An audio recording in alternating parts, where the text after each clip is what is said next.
chegou um dia, diferente de qualquer outro, em que os heróis mais poderosos da Terra se uniram contra uma ameaça comum. Naquele dia, eles se tornaram os Vingadores.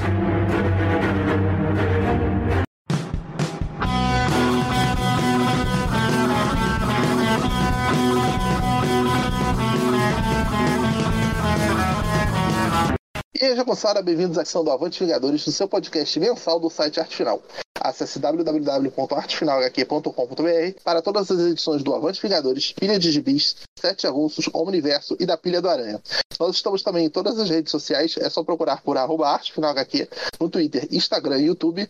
E nós estamos também no Deezer, Spotify, iTunes e no seu agregador de podcast favorito. E agora também no Orelo. Procure lá que todos os episódios estarão disponíveis para você. E agora, além de comprar seus gibis pelos nossos links da Amazon, você pode também nos ajudar mandando um pix, qualquer valor, para artefinalhq@gmail.com. Avante, jagunçada, voltamos mais uma vez, porque todos pediram. E chupa Marquito, esse é o programa líder de audiência, porque tem eu, Maurício, o Luiz, Cláudio, olá, e o efêmero e entusiasta Joel Moraes. Sempre por perto, nunca desejado. Que é isso, o filho favorito do Jacintinho não pode se colocar tanto assim para abaixo. Como diria Marquito, né? E hoje, falando do Marquito, a gente vai fazer um verdadeiro Pilha de Vingadores aqui. Vamos testar esse formato aqui no Avante também. Vamos falar de alguns gibizinhos, é tanta coisa. E a gente, às vezes, olha assim, não sei se esse gibi dá um programa inteiro, né? Como eu até conversei essa semana com o Luiz, uma semana antes daqui da gente gravar. Assim, e esse gibi, você acha que rende um programa inteiro? Eu não tinha lido ainda, acho que não. Vamos juntar com outros. Aí surgiu a ideia da gente fazer aqui essa versão de reviews triplos de gibizinhos, minis, enfim, para abarcar outras coisas também relacionadas aos Vingadores. E vamos começar com o Joel já nem convidado, né? Já sentou no sofá, já tá com as pernas abertas, pegando biscoito, tomando café. Então, Joel, que gibizinho você vai falar hoje aí? Comente pra gente. Acrescentem na lista de desrespeitos andar pela casa coçando a poupança e abrindo a geladeira ainda de cueca. Enfim, rapaz, eu vou falar de uma minissérie que saiu recentemente, acho que há 1 ano e meio, 2 anos. Aliás, não, 2022. Uma minissérie dos Vingadores, que tem na arte o Ney, enfim, sempre criado de confusão. Greg Land, a quem ame, a quem odeia, mas nunca fica incólume, e escrita por um cara que eu realmente não conhecia, não sabia nada dele, chamado Derek Landy, ou Landy. É um irlandês que eu tive que procurar saber desse cara para a gente falar dele hoje, porque, sinceramente, ele estava fora do meu radar. Ele já tinha feito 3 ou 4 trabalhos para a Marvel e fez, né, ao longo desse período, de lá para cá. São minissérie, tipo, ele fez uma do Falcão com o Soldado Invernal. A Marvel aproveitou o hype da série, né? E uma mini que ele escreveu. Outros trabalhos que ele fez para a Marvel, mas a origem mesmo do trabalho dele de roteirista foi roteiros para cinema, para o audiovisual. Só que ele ficou meio desencantado com as dificuldades para isso. E ele partiu para livros, para literatura. Ele tem uma série de livros. O cara ele já tem um trabalho consolidado desde o ano de 2008. O trabalho dele acabou se tornando conhecido por conta do livro. O nome do livro é estranho, tá? Mas enfim, é uma série chamada School to Gary Blizzard. E ele chegou a fazer um contrato, né, para escrever esses livros, um prequel, sequel, spin-off, escambau. Então a coisa deve ter dado certo. Ele assinou um contrato com a HarperCollins, a editora. Só que, além disso, ele partiu para quadrinhos. Até o momento ele está meio assim, digamos, tímido. Ele ainda está meio humilde, só fazendo minis. E minis assim de não muito sucesso, nem muito alcance. E não são pretensiosas. No caso dessa que a gente vai falar hoje, em inglês se chama All Out Avengers. Perdoe meu inglês, que é horrível. Aqui no Brasil, a Panini publicou como Vingadores Sem Limites. É isso mesmo, né, Mário? Isso. Imitando aí um pouquinho, né? Não sei se é chamando aí a paisepada com A Liga da Justiça Liga Sem Limites, o desenho da Liga antiga. Alguma coisa nesse sentido. Como eu li esse material só em inglês, eu nem sabia como é que a Panini tinha publicado aqui. Já foi o Maurício que me informou. Rapaz, é o seguinte, eu tive que reler agora pra gente conversar. Por quê? Eu só tinha a impressão dessa série. A impressão boa.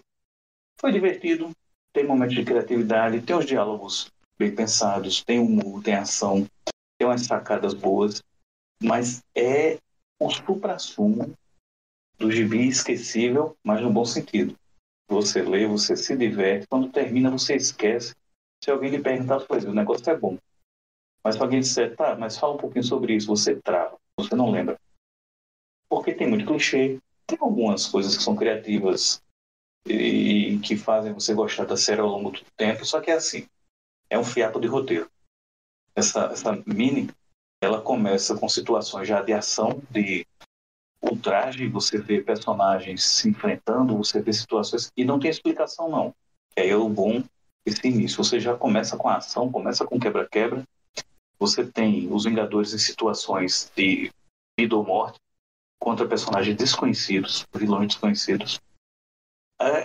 É um gibi excelente. Eu acho que a garotada, se pegar isso aí, lê e se diverte pra caramba. Quer dizer, eu tô supondo que tem garotos hoje em dia, né, garotada lendo quadrinhos, mas vamos pra frente. Nas 5 edições, você tem esses encontros dos Vingadores com vilões ou com situações de extremo risco, só que vai permeando uma coisa. Você tem uma narrativa macro, você tem uma trama assim que vai costurando tudo. Tem um narrador onisciente. O narrador, ele brinca, ele faz piadas, ele tem ironia do que está falando e é meio que ele quase ele interfere com o leitor nesse sentido. Mas ele está manipulando os Vingadores. E aqui e acolá, no meio da história, lá para o final, os Vingadores meio que percebem, peraí, como é que a gente chegou aqui? Aí você já tem aquela coisa, opa, realidade alterada. Opa, deve ser uma saga do tipo uma história imaginária, algo assim, eles estão em algum mundo dos sonhos, eles estão com controle mental. Não é. Spoilers. É a realidade alterada, a própria realidade nos Vingadores estão. Eles ficam sendo jogados de uma situação para outra e esse narrador onisciente, ele vai conduzindo isso. E você, meio que, isso não interfere na história. É isso que eu gostei mais. Você vai lendo a situação em que os Vingadores estão metidos a cada edição. Tem uma edição em que eles estão com o Doutor Destino. Ele liderando os Vingadores contra outro Doutor Destino. Um Doutor Destino pior do que o que a gente conhece. Então, é inusitado. Tem o traje, tem aquela coisa de você ter os Vingadores enfrentando situações que você... Como é que eles chegaram aqui? Aí, de repente, você se sente ainda mais dentro da história, porque os próprios Vingadores se perguntam também como é que eles chegaram aí? Como é que nós chegamos aqui? Eles não sabem como é que chegaram lá. E aí você pula para outra edição, quando eles estão percebendo isso. E assim vai. Essa é uma ótima sacada da história. Eu estava lendo aqui um pouquinho sobre a vida desse roteirista, Derek Land, e tem um detalhe sobre ele. Ao longo dessa série toda, eu estava olhando o seguinte. Você tem um fiapo de roteiro que serve para criar situações de ação e de humor. Ok. Diálogos interessantes. Isso ficou me lembrando alguém. Parece que está me lembrando alguém. Quando eu li um pouco mais sobre a vida dele hoje, foi que eu vi. Ele é um fã declarado do Joss Whedon. Joss Whedon que fez Vingadores, o primeiro filme e o segundo. Joss Whedon tem toda aquela fama pela série da Buffy, pela série do... Eu acho que é Serenity. É Serenity? Aquela série de ficção dele? É, Firefly. Recente é o filme que acaba a série. Isso, pronto. O Whedon, Josh Whedon, ele principalmente naquela série Astonishing X-Men, que foi junto com o John Cassidy, quando ainda estava no auge, ele é basicamente isso. Você pegava os X-Men, ele pegava os X-Men, colocava um fiapinho de roteiro, uma bobagem do tipo, você tinha um déspota alienígena de outra dimensão que vem para a Terra, eu esqueci até o nome do infeliz, mas era uma criatura verde que ele conseguiu derrotar todos os Vingadores. Era um nome tipo Krug, alguma coisa assim. Não sei se vocês lembram. Que era o enviado do extramundo, do outro mundo, alguma coisa assim. Você tinha esse fiapo de roteiro em que ele vinha infectar os X-Men, dava uma canseira, um trabalho. Só que ele brilhava nas cenas de ação, o humor e nos diálogos. Na interação dos personagens. É a mesma coisa que a gente vê aqui. Então, é meio que o Derek Land, ele aplicou tudo que ele gostava nos roteiros do Joss Whedon nesse Gibi dos Vingadores. Nesse Vingadores Sem Limites. É praticamente a mesma coisa. Ele não fica muito longe disso, porque você tem cenas de ação muito boas, você tem o humor, tem tudo isso. Ao mesmo tempo, se você for olhar, o roteiro é um fiapinho, é raso. Você tem toda uma ameaça que vai aumentando, o vilão é genérico. Aí chega o final. E no final você descobre que quem está por trás disso, spoilers, pule se você quiser, é o velho conhecido da Marvel, o Beyonder. O Beyonder é quem está narrando a história, o Beyonder é quem está manipulando as coisas, porque ele tem medo de algo que está para acontecer com ele, e ele meio que está preparando os Vingadores. É uma desculpa esfarrapada. E que vai desembocar em outra mina, chamada Vingadores Além. Não sei se no Brasil ficou Além, mas é Beyond. Justamente uma alusão ao Beyonder. Que é outra mini que futuramente ele pode falar dela, mas que segue ao pé da letra essa mesma fórmula. Você tem ação, você tem humor, mas o roteiro é fraquinho, é raso. O que não é demérito. Você tem uma história que diverte, uma história que não está mudando a realidade da Marvel, não está prometendo ser o próximo Watchmen, como alguns roteiristas estrelinhas, tudo que vai fazer agora quer que seja o próximo Watchmen. Maurício é um dos fãs desse tal roteirista, não vou citar o nome. Mas enfim, eu gostei pra caramba e recomendo. E vocês leram isso? Cara, eu li e eu gostei bastante. O Land eu também não conhecia, não. Eu vi umas coisas dele depois disso aí. Eu gostei e eu queria fazer só alguns comentários, assim, já. Primeiro, assim, em relação ao Land, né? Ao Greg Land, que é o desenhista aí da... É Landy e Landy, né? O Greg Land é o desenhista da punheta, né? Como a gente chama oficialmente. Ele gosta aí de copiar poses de Playboy, de capas de revista e tudo mais. E o resultado final é bacana. Eu gosto daquele Symbiote Spider-Man que ele fez com o Peter David há algum tempo. Tem algumas coisas que ficam bem legais mesmo. Aí você começa a ver, como eu, por exemplo, eu li as duas séries do Symbiote Spider-Man. E logo depois eu li essa Sem Limite, né? Vingadores Sem Limite. E você começa a ver muita pose se repetindo. Assim, beleza, é uma coisa normal. Você pega Jim Lee nos X-Men. Ele sempre repetia umas poses. Sempre tinha aquela pose da Psylocke meio de lado, né? Ou o Ciclope assim de 3 quartos de frente pra você, 1 quarto de lado.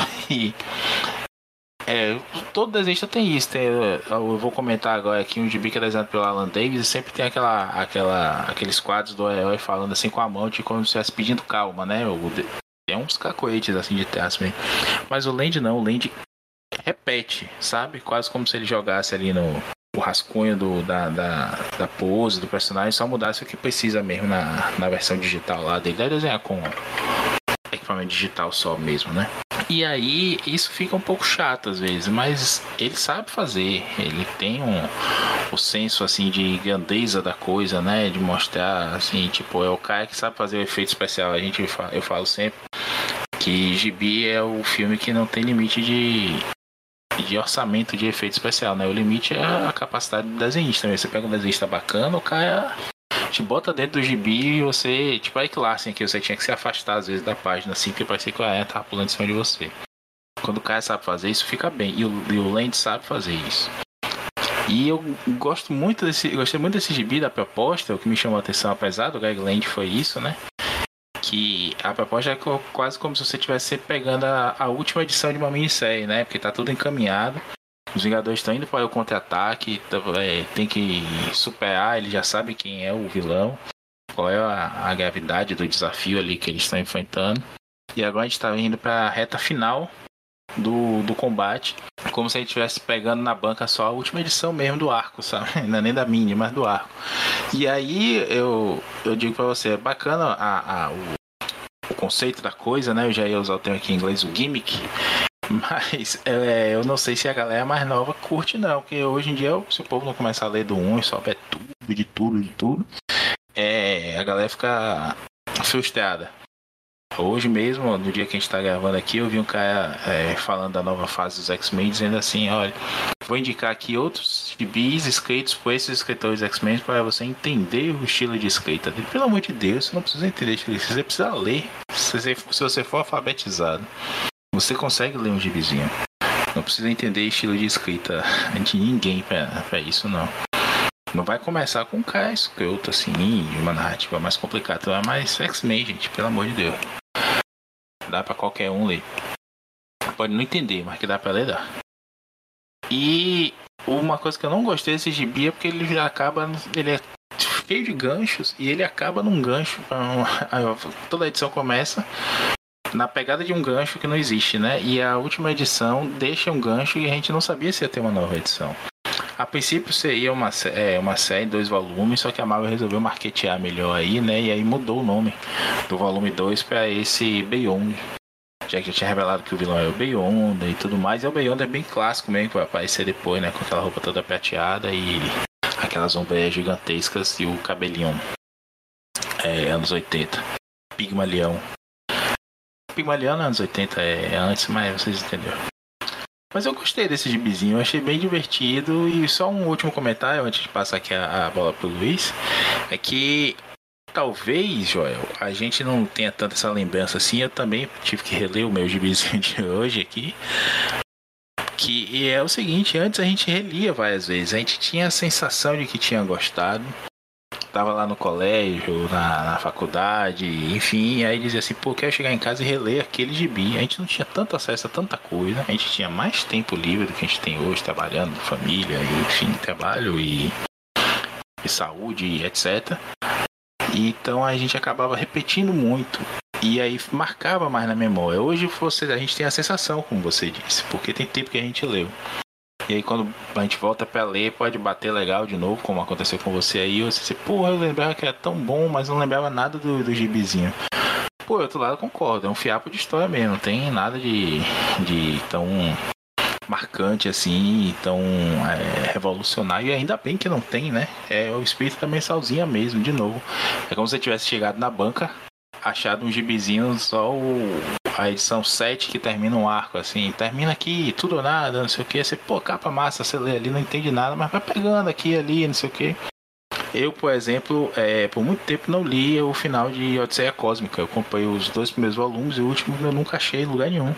Eu fui ler quando a Panini lançou encadernado, e eu sempre quis saber como aquilo tinha acabado, e nunca tinha procurado em scan, que coisa, né?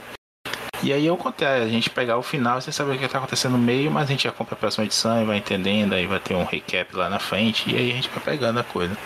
Não sei se a galera mais nova tem essa disposição, não. E você, Luiz, leu esse Sem Limites também? Achou o quê? Não, ainda não cheguei a ler. Eu tô no momento lendo, alternando, né? Tô lendo agora livre e mangá. Uma pergunta, esse Beyond não saiu no Brasil não, né?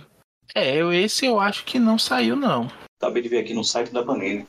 Anunciado aqui, deixa eu ver quando é que foi que saiu, tá? Não, pré-venda, agosto. Pronto, vai sair em agosto. E a Panini, eu vou elogiar agora, viu? Atenção, que conste nos autos que eu elogiei a tradução, a adaptação da Panini. O nome da próxima série, que é a sequência, é Avengers Beyond, que é uma alusão ao nome do Beyonder, né? Vingadores Além, seria, né? Aqui deixaram Vingadores Beyonder. Boa saída. Eu não concordo não, mas eu vou ficar calado porque já tenho muita fama de hater aí. Não, peraí, me perdoem. Só lembrando que quem edita sou eu e você elogiou a Panini, eu vou cortar isso aí. Escute. E essa foi a última participação do Joel no Avante Vingadores.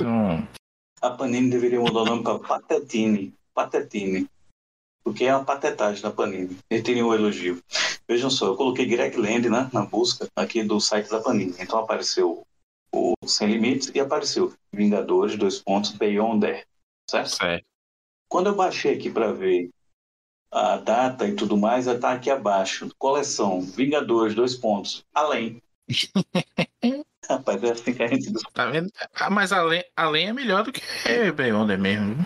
Claro, mas está com 2 nomes, aqui em cima está Beyonder, abaixo está Além. Mas aí é normal. Panini. Não, o maior crime pra mim da Panini é ela não botar mais o crédito da edição original na edição que você tá lendo. Tipo, X-Men 235 de julho de 1992, sei lá o ano que é. Não tem mais isso. Você sabe Bota porque não. você sabe. Não, parou de botar. Agora, veja só, como é que eles explicam isso se no site da Panini tem lá conteúdo original e tem as edições no anúncio do site da Panini? O que é que custava botar na edição? Se eu não me engano, teve um mês que ainda era aquele italiano. E também tiraram do site. Aí reclamaram que, pô, nem no site tem. Eu não sei se na época não tinha nenhum dos lugares, ou só não tinha no site. Aí eles, tá bom, não falaram nada, um mês depois voltaram a botar. Mas das revistas eles tiraram. Não sei se encadernado eles voltaram a botar. A capa dura que eu falo, né? Assim, das mensais que eu tenho lido capa cartão, tiraram. Mas você diz naquele cantinho direito, assim, que eles colocavam a página de crédito. Pô, isso é muito, muito legal. E outra coisa estranha... Não, porque assim, isso aí era uma... Não sei a expressão que posso usar aqui de recorrência, mas assim, eles botavam meio que em código, mas dá pra entender, né? Isso era a coisa que mais tinha, assim, quando eu não tinha erro mais nenhum pra postar, e eu lia, porque eu não lembro da página de erro que eu tinha, quando eu lia, eu não percebia muito erro de português, assim, eu tô lendo ali na correria, né? Mas isso sempre tava errado, e o crédito de artista também, eu não sei se agora estão melhorando isso, mas enfim. E as capas alternativas que eles colocam, que tá sempre com o nome do artista errado. Isso é sempre.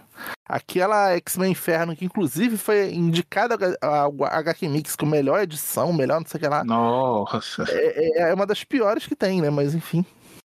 A editora foi até no Confins do Universo pra falar bem desse gibi. Pô, não pode criticar, não. Pois é. Não, e agora que tá saindo de novo, né? Vamos ver aí se o crédito permaneceu, os erros permaneceram. Tá saindo na saga de novo. Tu acha que eles revisam? Quando sai o negócio de novo, eles não revisam. Já percebe. Vamos deixar aqui então só uma provocação, um desafio aos nossos milhares de ouvintes que quando sair essa edição comprem e mandem pra gente, digam pra gente, saiu como Beyonder ou saiu como Além? Diga pra gente, cara internauta. Olha, a gente teve aí algum tempo aquela promoção gigante da Panini, né? E teve um domingo ainda que eles botaram frete grátis para qualquer valor, e aí eu aproveitei para pegar umas sagas. E aí tem tipo. Infelizmente a gente fala, mas acaba colecionando, né? A gente é verme, né? E aí eu lembrei que de pegar umas sagas do Aranha, ela foi isso atrás, aí já tá tipo na saga 14, né? Aí você olha lá, a saga do Aranha número 2. Ainda está no site da Panini como capa provisória. O negócio tem meses que lançou, galera. Ainda tá a capa provisória lá, os caras não trocaram. São umas coisas assim que não dá pra entender, não. Bom, aí vamos seguir então. Luiz, comenta aí qual é o gibizinho dos Vingadores. Atenção, tem que ser dos Vingadores. Que você leu pra gente falar hoje. Eu só queria fazer um adendo ao que você falou no começo do episódio, que a gente tá aqui comentando 3 minisséries, 3 revistas dos Vingadores aí, da contemporaneidade, né, da atualidade dos últimos 3, 4 anos, porque a gente costuma gravar de coisa mais antiga, ou mensais, né, e eu ainda não li aquela maravilha que é os Vingadores do Jason Aaron. Então, por isso, pra não deixar de falar de coisa atual dos Vingadores, a gente teve essa solução de falar das outras séries, né? Eu volto a insistir, vamos pular a pauta do Jason Aaron, vamos falar dos Vingadores do Jed McKay. Que o Joel não gosta. É o seguinte, o que eu li do Jed McKay até agora, que foi Cavaleiro da Lua, e a nova mensal do Doutor Estranho, eu achei espetacular. Eu achei... O Cavaleiro da Lua, pra mim, tá entre os 5 melhores gibis dos últimos 3, 4 anos. Que pra mim é uma injustiça você ver escolherem o Asa Noturna, porque tem um cachorrinho perneta, e tem ceninha de um cachorrinho petzinho lindo, que ele tá abraçando o Flash Wally West. Por causa disso, essa série foi escolhida melhor. Foi o Eisner, foi? Foi pelo Eisner? Foi Eisner. Melhor série mensal. Que desgraça, bicho. Que desgraça. Porque a melhor série mensal, se você for olhar, de super-herói, é Cavaleiro da Lua. 3 anos, bicho, sem ter uma edição ruim. 3. Uma série que você começa a ler. Na verdade, não parece nem quadrinho de super-herói norte-americano. Tem momentos até que é quase uma coisa como se fosse um fumete ou como se fosse até um mangá, no sentido de você não tem certas convenções, você tem aquela coisa de ler mês a mês e você não perder o gás. Eu achei espetacular e simples ao mesmo tempo. Não reinventa a roda, não é algo virtuoso, não tem páginas e páginas e páginas de recordatórios ou de monólogos. Não. É um gibi honesto, mas muito bom. Doutor Estranho dele, fantástico. Esse Vingadores dele, pra mim, ele ainda não pegou o jeito, não. Você falando aí do Asa Noturna, eu não sei se ganhou mais porque os artistas são amiguinhos ainda da indústria, eu não sei. Porque assim, você ter os prêmios principais de nova série contínua, de ganhar nos últimos, sei lá, 15 anos de super-herói, é um negócio raríssimo. Parece que ganha muito super-herói, mas ganha em desenhista, capista. Ganhar série é tipo assim, esse X-Men que tu falou do Joss Whedon, é o Homem de Ferro do Mike Fraction, o mais procurado do mundo. São assim, é coisa a cada 5 anos que ganha um super-herói. E é ganhar essas... Aí você fica naquela, pô, tanta série boa não ganhou. Eu não sei, por exemplo, se ganhou, eu não sei qual especificamente ganhou, mas, por exemplo, uma que eu lembro que é histórica, tinha que ganhar mesmo, é o grande acho o Superman do Morrison, mas ele não ganhou como roteirista, ele ganhou como série contínua e tal, sendo que é estranho, porque no ano que ele ganhou como série contínua, ele só publicou uma revista, não teria que ter tido 2 para ser considerado contínuo, enfim, eu acho as regras meio esquisitas também, né, mas enfim. Mas não estamos falando aqui de Eisner, porque eu podia falar as 4 ou 5 horas aqui de Eisner, porque eu já fiz um monte de matéria, estatística disso aí, mas enfim. Inclusive lá no site do Arte Final. Diga, já. Eu ia dizendo que eu convoco, então, algum dos podcasts agregados nossos para fazer um desagravo a toda essa oba-oba, essa coisa do tontelho no Asa Noturna. Me xinguem se quiserem, mas eu vou falar a verdade que há. Não, olha que... Desculpa aí, Luiz, vou passar para você, mas eu concordo com o Joel. Eu sou fã do Tonho Costureiro, mas Asa Noturna é um personagem que eu gosto muito, realmente, apesar dos Titãs. Não tá essas Coca-Cola todas, não, viu? Eu tô acompanhando aqui, botei em dia essa semana aí e é um gibizinho ok. Ele começou bem pra caramba, eu gostei no início. Eu achei legal. Mas a questão é que depois ele descambou para o seguinte: ele pegou temas são queridos e caros para um público bem ruidoso. Aí você tem aquele lance das crianças e das pessoas sem teto. Você tem aquela questão de rever alguns conceitos que tá um questionamento válido em voga hoje no mundo. Mas se você for olhar assim, e a história? Sim, e o rumo dessa revista qual é? Não, é tentar fazer momentinhos fofos. Mas já desvirtuamos demais. Vamos para Vingadores. Na verdade, eu vou revelar aqui, Joel está tergiversando, porque o Luiz vai falar de All Women. A série que eu vou comentar aqui é uma minissérie. Eu não sei se seria uma mensal e passou a ser uma minissérie, porque aparentemente foi cancelada em 5 edições, mas assim, ficou como uma minissérie que no Brasil está saindo agora, como Corporação Vingadores, Avengers Inc., né? Do Al Ewing, e não conheço tanto assim, eu só li a fase do Hulk dele, que também não toda. E um tal de Leonard Kirk, que eu sinceramente não conheço, não achei tão grande coisa assim a arte dele. E tá saindo atualmente, como eu falei, na atual Avante Vingadores, que eu não sei se é a 4ª ou 5ª série já com esse nome da Panini no Brasil. Saiu agora nas bancas, saiu a edição 3, que aí no caso tem a 3ª edição, são 5, né? E, enfim, basicamente é uma história um pouco detetivesca, mas aí eu vou fazer uma crítica que não achei que foi bem conduzida. Assim, eu leio muito livro policial, então, inclusive, recentemente li um livro policial do Stephen King, que é a minha nova mania. Todo mundo adora aquele livro, que é o Mr. Mercedes, e eu lendo achei muito clichê, muito cacuete de narrativa ali. Eu fiquei, pô, Stephen King, tu escreve tão bem, enrola bastante, tem toda uma coisa. Eu não sei se eu tô muito chato no momento, mas enfim. Ou então li tantos grandes mestres de história policial que o que você lê depois que é 8, você acha uma merda, né? Porque tu leu um monte de excelente, um monte de 10, né? Enfim, a história começa na Balsa, aquele presídio de vilões e tal, né? Super vilões, em que do nada o vilão que era o Tufão, né? Que é um notório vilão aí especificamente da Vespa, ele aparentemente toma um tiro na cabeça. Essa parte seguinte eu acho um pouco confusa, não sei se o Maurício Joel conhece mais aí da parte jurídica policial americana, porque eu não conheço tanto.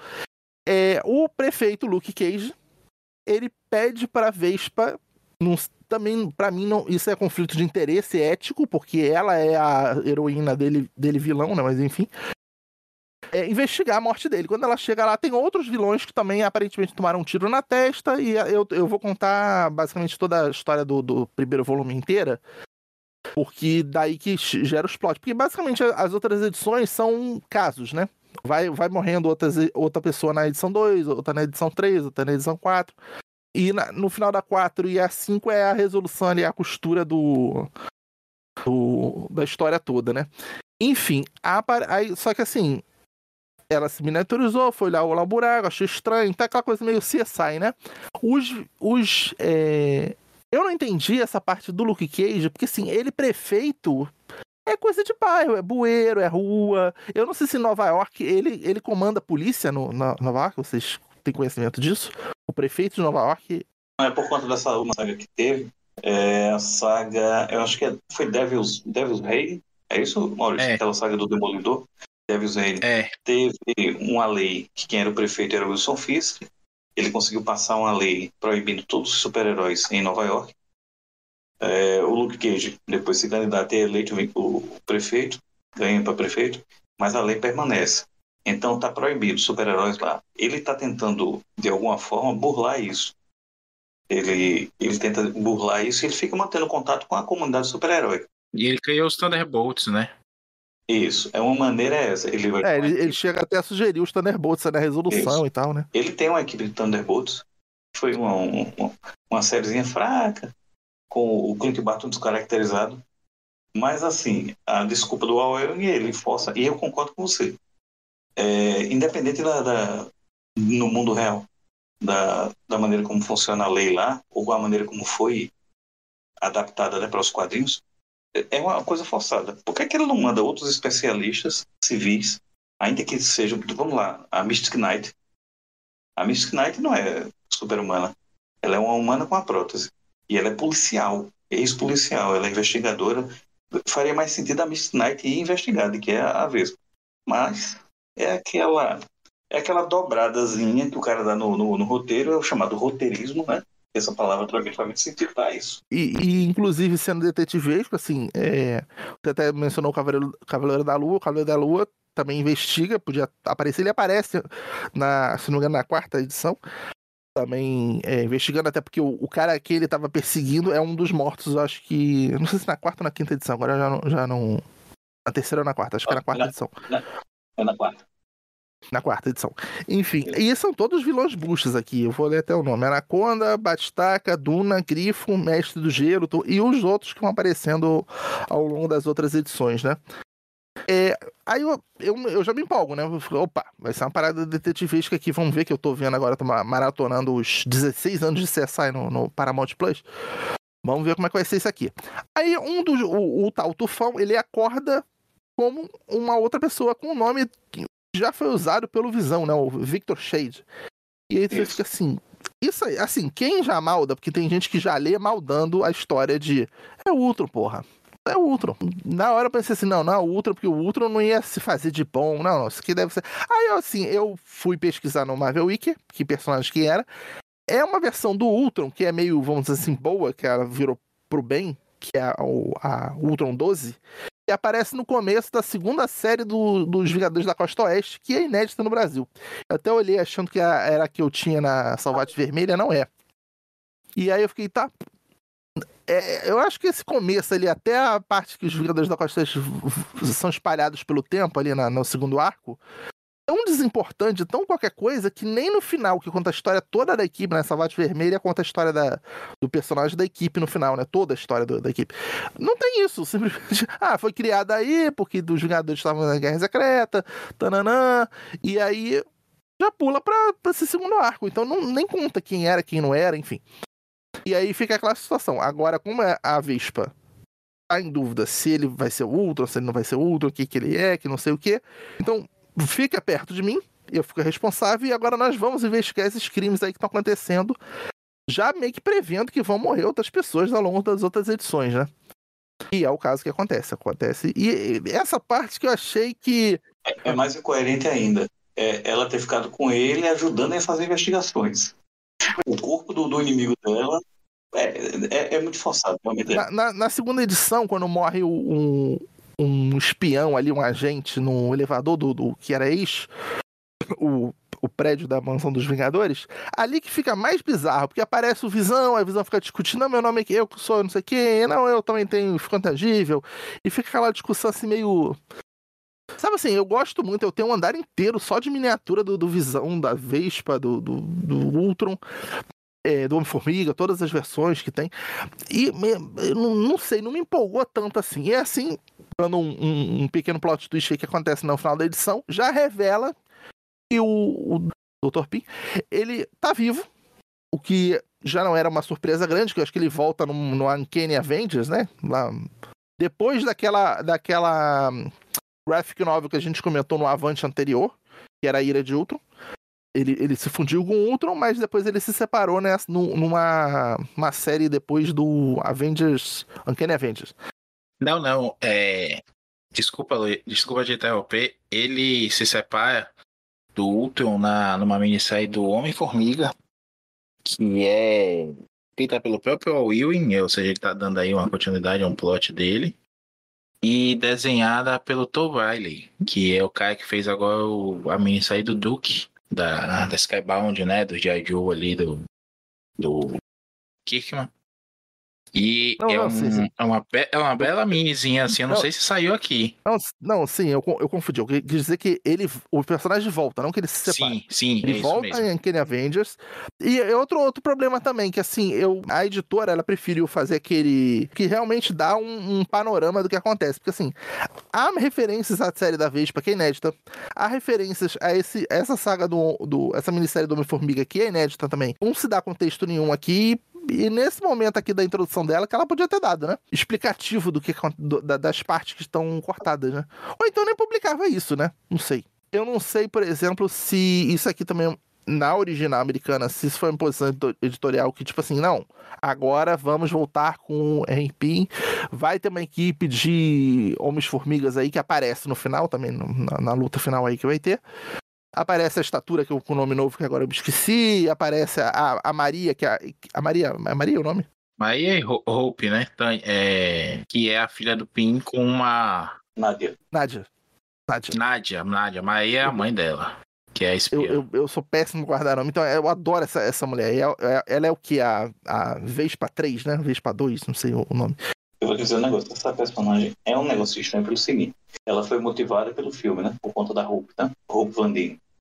Então teria que tentar fazer algum vínculo dessa personagem filha do Hank Pym. Só que ela é filha do Hank com a primeira esposa dele, que foi morta antes mesmo de ele conhecer a Janet Pym, a Janet Van Dyne, nos anos 60. Que é parte da origem dele, é uma das partes da origem dele. A esposa dele teria sido morta por comunistas, né, na antiga União Soviética ou em algum país fictício, alguma coisa assim. E ela morre antes de ele conhecer a Janet Van Dyne. Quando ele conhece a Janet, ela tem uma semelhança com a ex-esposa, a ex que atrai ele nela. Ele começa a namorar com ela. Tal. Essa Nádia é filha da Maria. Da Maria Pym, foi a primeira esposa do Hank. Ela é aquela mesma história do Gabriel Summers, dos X-Men. Ela teria engravidado e a criança teria sido retirada sem que o Hank Pym soubesse, e ela foi morta. Ou seja, a criança teria sido criada lá. Só que aí ela escapa, vem para a América e vem buscar o Hank Pym. Só que ela é parecida, idêntica, até o corte de cabelo, tudo dela é lembrando a Janet Pym, Janet Van Dyne. Que é isso que é a coisa mais maluca para mim, que é o seguinte: ela é filha da outra mulher, mas parece com a atual. Enfim, a atual namorada, ex-esposa, enfim. Isso foi muito bizarro, eu não entendo. Então ela é uma maçaroca. Ela foi motivada pela Hope do cinema. Ela é filha da primeira mulher dele e parece com a segunda. Eu não sei, e tem um momento ali na última edição que, num recordatório, a Vespa, a Vespa, ela fala a filha, minha filha. Não é filha dela. Eu fiquei, ué, que porra é essa? Será que é a Maria? Não, é porque ela meio que adotou ela. Ela passou a cuidar dela porque quando ela apareceu na Marvel, nos quadrinhos, o Hank Pym tinha sido dado como desaparecido. Então ela meio que acolheu ela e adotou como filha. Só que a personagem é legal. A personagem é legal. Mas ela fica parecendo sabe aquele episódio do Chaves do refresco? Que é o refresco de tamarindo com sabor de limão e com cor de groselha. Ninguém sabe o que é. Eu sinceramente não sei, mas eu gosto muito dessa personagem. Se fosse fazer o Vingadores Eternamente, que nem o Buzzer que fez aí, pegando um catadão de Vingadores, eu pegaria ela. Botando de personagem aí, assim, não sei. O meu santo bateu com ela, que nem bateu com a Kamala Khan, que nem, enfim. Eles conseguiram fazer. Você consegue ler até HQ ruim só porque você gosta do personagem? Não sei. O meu santo bateu, tipo Cavaleiro da Lua, Surfista Prateado, qualquer porcaria que eu leio. Tem pouca porcaria, graças a Deus. Eu leio do Surfista Prateado, eu gosto. Uma coisa que eles conseguiram fazer. Isso aí tudo bem, eu vou dar o crédito à Marvel, aos editores ou roteiristas. Eles conseguiram fazer um diferencial dela, realmente. Para ela não ficar sendo assim, tipo.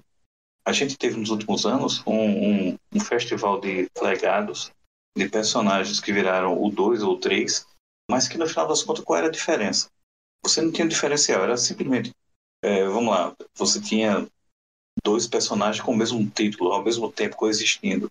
Alguns ficaram sem razão de ser.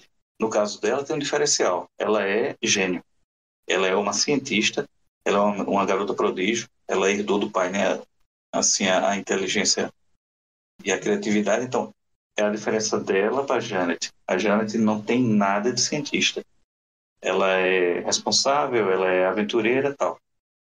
Essa menina, ela é uma cientista, né? Tanto é que ela é... Eu acho que foi nos Vingadores não sei se nos Vingadores do Mark Waid que ela participou, se foi naquela dos Campeões. Eu sei que ela, naquele período ali da All New Marvel, All New, All Diferente, ela era a cientistazinha que estava em destaque da época. Sim, e também no Vingadores no Surrender, né? Que eu esqueci o nome de novo em português, foi um dos nossos primeiros Avante aqui. Que. Sem rendição, isso mesmo, valeu, Luiz. É muito boa e ela tá com um papel bem interessante aí. Eu acho que ela veio assim num momento de empoderamento também, né? A Marvel tá muito colocando assim, quais são os personagens mais inteligentes da Marvel? É o Pantera Negra, o Tony Stark, o Reed Richards, o Blue Marvel, Amadeus Show. Opa, só tem homem. Pera aí, colocar aquela Moon Girl, né? Que é a menina da Lua, que é inumana agora, que tem o dinossauro demônio. Isso. Que é uma Lunella, eu acho o nome dela. E ela é ela é mais inteligente que o Reed Richards. Isso, aí valorizar a Valéria também. E aí veio essa nova Vespa também como uma das mais inteligentes da Marvel. Enfim, isso é legal. Não venho mais depois disso, não. Eu gosto muito dela, da personagem. Acho besta só ficar repetindo o chapéu, o capacete icônico, né? Da Vespa original nela. Umas besteirinhas assim. Que meio que tentam manter ela na sombra da Janet. Apesar delas terem uma relação bacana, isso é legal. Não faz sentido assim, ela tá tão na sombra, né? Ela é uma menina, beleza, procurando a identidade, querendo saber o passado e tudo mais, mas ela foi treinada, ela é inteligente, ela não é só inteligente, ela é esperta mesmo, né? E sem querer ofender assim o genial, né? Jack Kirby e outros daquela época, o visual filme, porque o capacete dela parece a bunda da Vespa. É verdade. Então, assim, eu acho que ela é uma ótima personagem. Eu gosto muito desse núcleo aí, essa mini do Homem-Formiga. É excelente. O Ewing, quando pega assim uma coisinha e vai puxando umas ideias, como ele fez no Guardiões da Galáxia há algum tempo também. Eu gosto muito porque ele vai criando um universo ali e puxando daqui para ali. Tem os defensores dele também, recentes, são bem legais.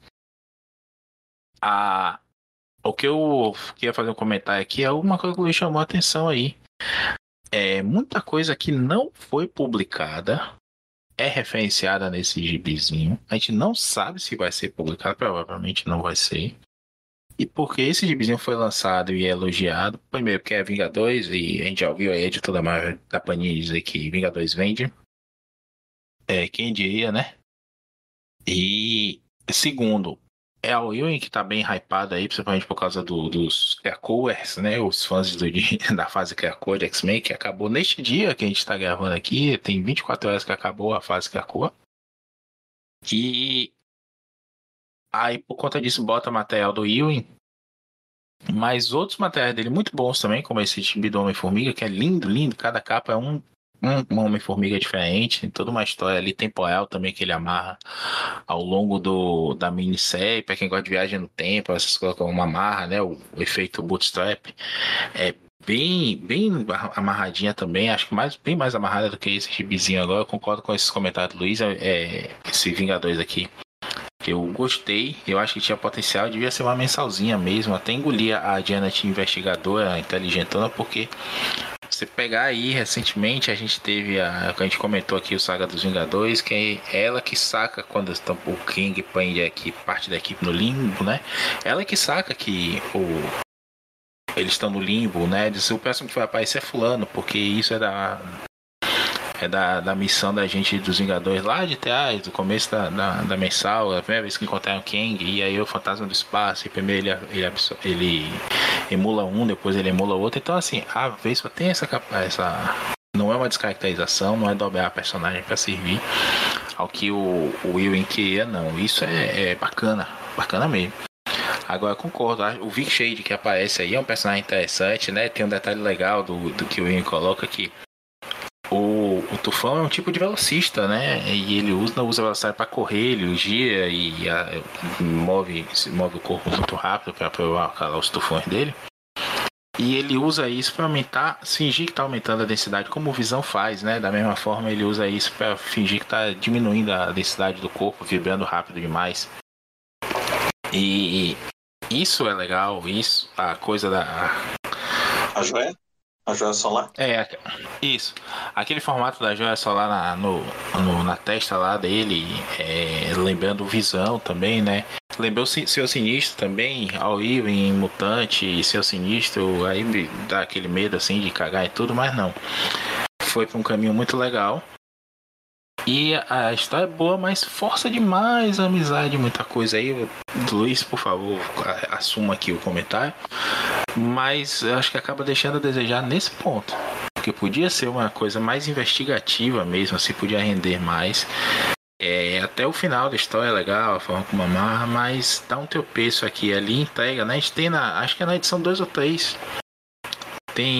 Não lembro qual é a personagem que olha pro Vic Shade e aparece assim, dizendo, não sei, tem alguma coisa atrás de você, e aparece uma imagem fantasmagórica até, que é a cara do Ultron, já entregou tudo ali, sabe? Se já tava telegrafado, agora então, ficou na cara. Eu não sei se foi o estilo que o Ewing quis escrever, enfim, como eu falei, não sei se foi uma imposição editorial que determinados personagens tinham que voltar, mas assim, claro, cada autor tem o seu direito de fazer do jeito que quiser, mas assim, a gente sempre tem a tendência de pensar se não fosse, sei lá, o Ed Brubaker. Se a parada investigativa não ficaria melhor, mais elaborada, se teria mais edições, seria uma mensal em vez de ser uma minissérie. Mas aí também não sei se seria a proposta que a Marvel quis quando criou essa HQ, né?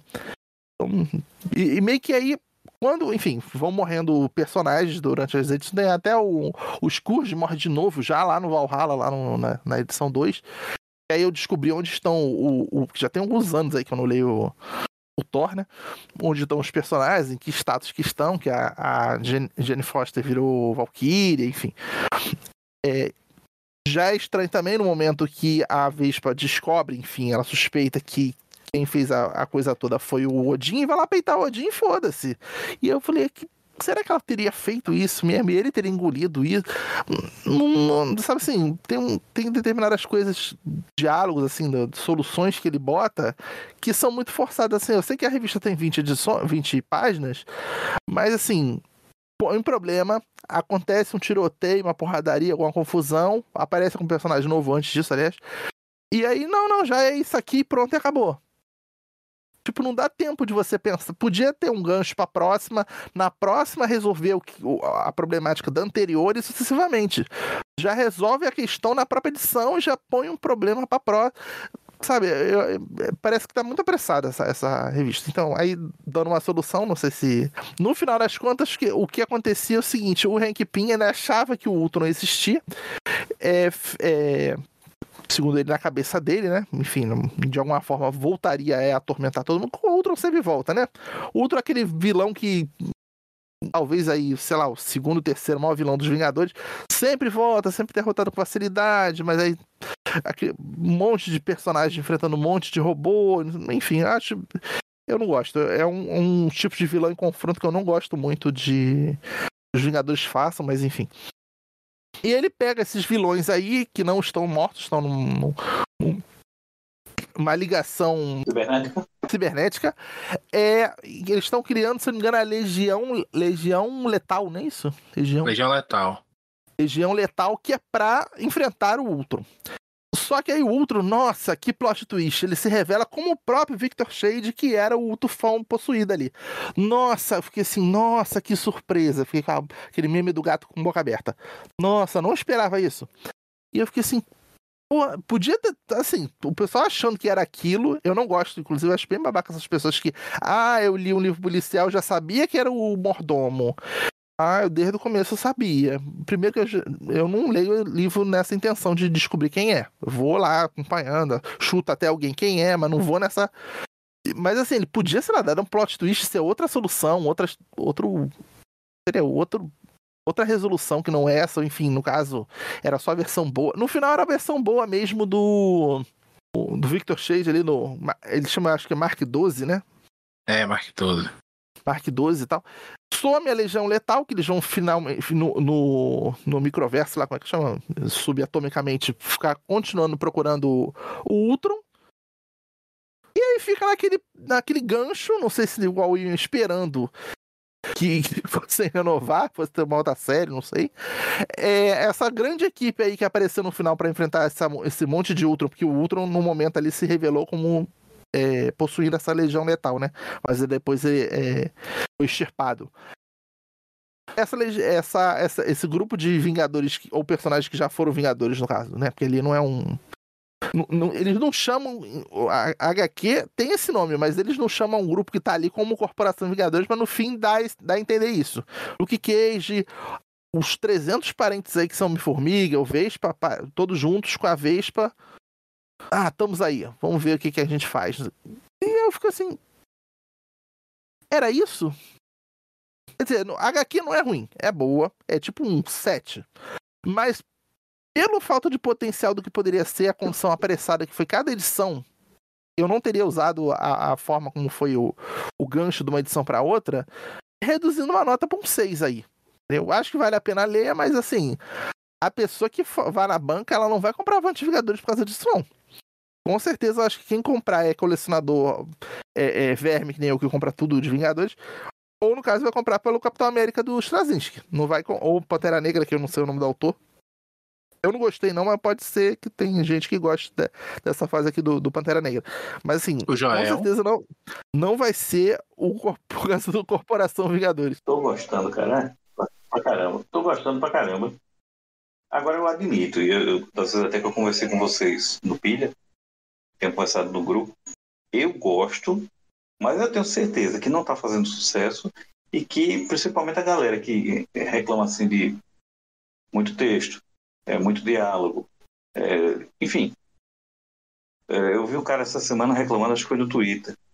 Ele estava falando alguma coisa sobre Ultimate Spider-Man, a edição 4 ou 5. Ele dizendo que aquilo era um absurdo, uma edição inteira com pessoas conversando. É a 4. Assim, do tipo... eu sei que a pessoa... Mas, bicho, A gente tem história em quadrinhos de super-herói desde os anos, sei lá, 70, 80, em que não são todas, mas você tem uma história que às vezes é só diálogo mesmo. Você não precisa ter o personagem voando, usando poderes. Às vezes o legal é isso, é a interação, mas enfim. Esse cara nunca leu o Bendis, não? O Bendis tem isso. Pelo amor de Deus. Sendo que o Bendis é o... Da enrolação ainda. Da enrolação já. É ainda mais isso. Mas enfim. Eu gostei, cara, de... Comentando aí sobre o que o Luiz acabou de falar, eu gostei dessa mini. Eu achei uma pena ter acabado muito rápido. Agora sim, as críticas que vocês falaram aí, claro, concordo plenamente. Teve forçada de barra, teve assim uma certa... um certo vazio. Agora, eu acho que essa coisa de ter ficado meio do nada, meio à toa, não é culpa do Ewing, não, viu? Eu acho que foi já pela decisão do editorial de tesourar a série. Porque eu não acredito que essa série foi planejada para acabar em 5 edições da forma como foi apresentada, não.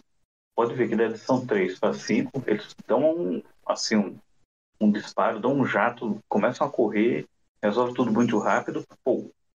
E olha que ele faz mágica nisso daí, porque eu acho que ele ainda conseguiu finalizar de uma maneira muito honesta, de uma maneira muito eficiente, mesmo com... Olha, eu acho que vocês estão dando muito crédito pro editorial da Marvel, viu? De dizer que tinha planejamento. Pra mim, o que acontece hoje, até a partir do que a gente vê os próprios autores falando aí, é o seguinte, o cara tá com o moel na cara e pergunta, aí, quer escrever o quê?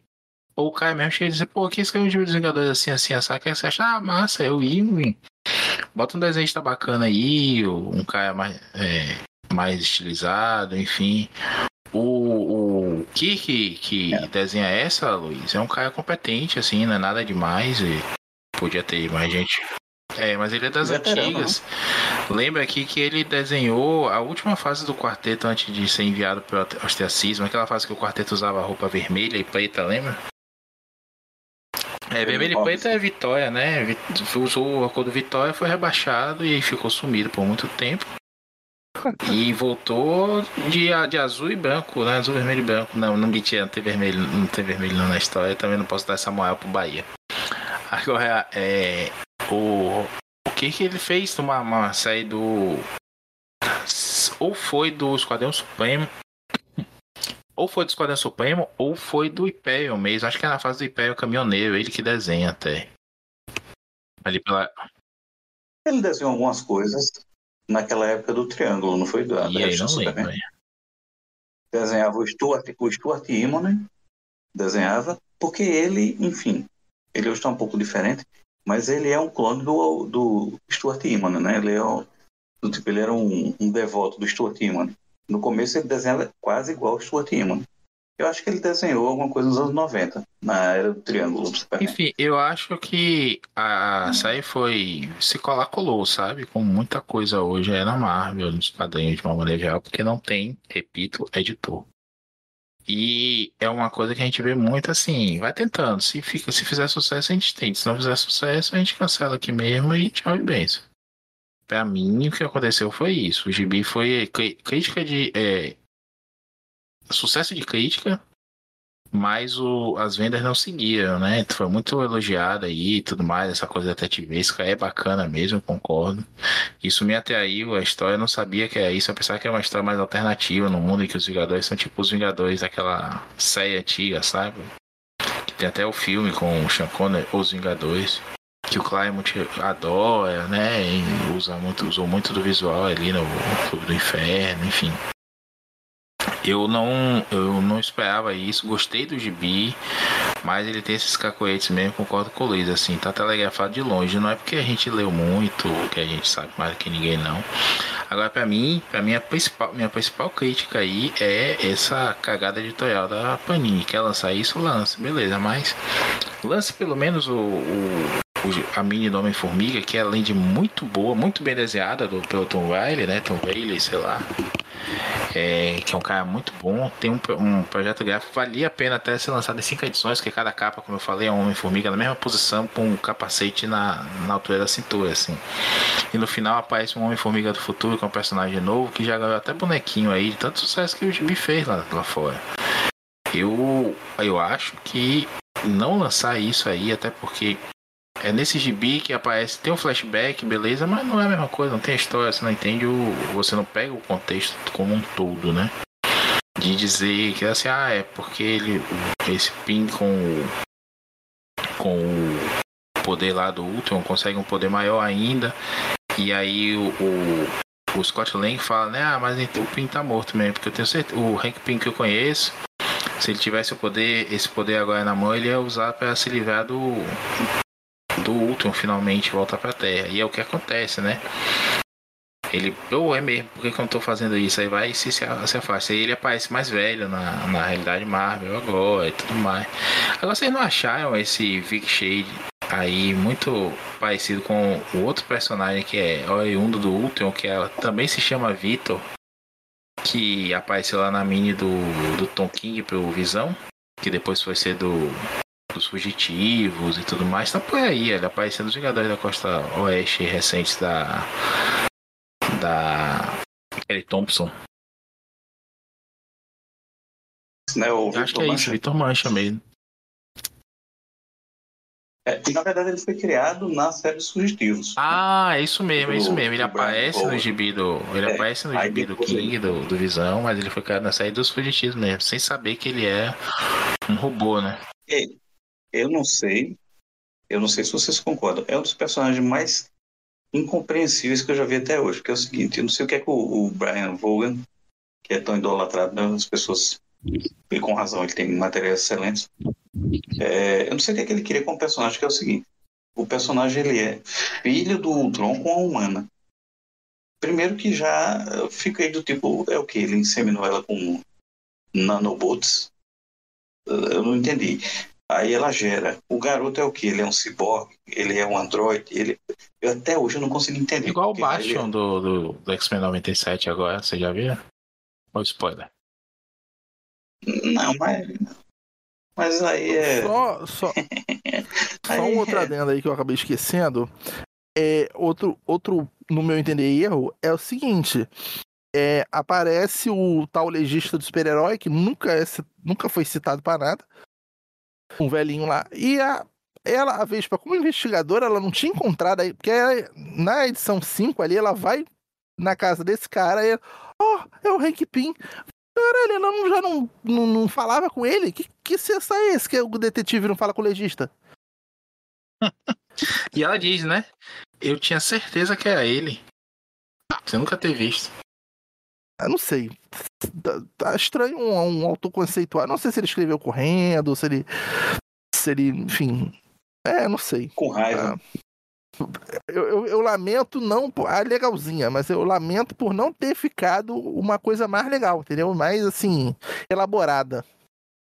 Não sei se tivesse tempo pra fazer uma graphic novel, uma coisa maior, não sei. Ou até mais curta, né? Porque não ia ter 150 páginas uma graphic novel. Mas, não sei. Podia ter sido de outro jeito. E assim, eu tô falando só o estilo do Brubaker, tá? Porque eu tenho lido coisa do Brubaker que tá muito chato também. Tá muito arrastado. Só o estilo que eu falo, assim, o estilo de você ficar... o que será que é? Será que aquele personagem é do bem ou do mal? Será que ele tava envolvendo na merda? Mas ele não tava lá no dia. E, sabe assim, aquelas pistas no fundo. A edição 2, quando tem essa mansão aí, o problema do cara morto no elevador... Você começa a ficar suspeitando as pessoas de trás, aparece outra pessoa, tava ali ou não tava, por que esse cara tá fugindo? Mas ficou por isso mesmo, não elaborou, né? Acabamos de perder aí como ouvinte o Luigi, lá dos Escapistas, porque você falou mal do Bill Baker. Não pode criticar o Bill Baker, rapaz. É brincadeira. Então, mas vocês concordam que uma sériezinha de investigação no universo Marvel, nessa pegada detetivesca mesmo, Corporação Vingadores ou o que é que seria uma boa? Vocês gostariam? Leriam esse gibizinho?